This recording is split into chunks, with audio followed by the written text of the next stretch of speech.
Sisi at Bernadette Pons talaga namang nabigo makapasok ng semis at tanggal na nga sa Volleyball World Beach Pro Tour.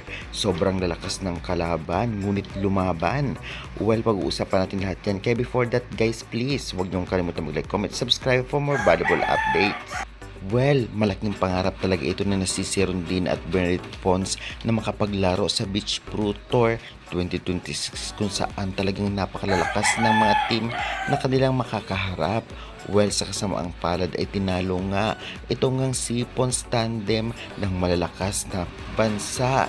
Ngunit kahit natalo sila, nakaka-proud dahil dala-dala nila ang ating bansang Pilipinas. Sa unang laban nila ay tinalo sila in 2 straight sets na sa scores na 19-21 at 17-21, at sa second game nila ay tinaro pa rin sila in 2 straight sets 20-22 at 22-24.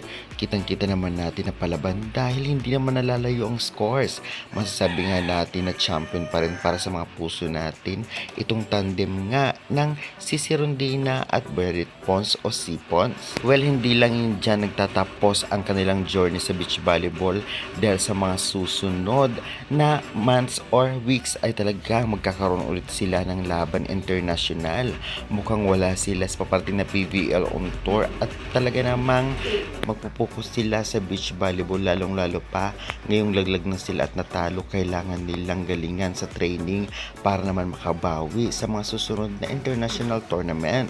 Well, ang makapasok mga at makalaro dito nga sa Volleyball World Beach Pro Tour ay napakalaki ng ambag sa Philippines Volleyball, lalong-lalo pa alam naman natin na talagang nakapasok dito ay napakalalakas na team kagaya na lamang ng si Pons tandem. Nakitang-kita naman natin ang effort nila at talagang dikit ang scores. Kaya naman syempre, congratulations pa rin kahit natalo kayo si Rondina at Bernadette Pons.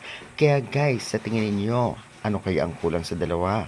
Pa-comment kayo, subscribe for more volleyball updates. Maraming salamat sa support, pa-like and share na rin, and God bless!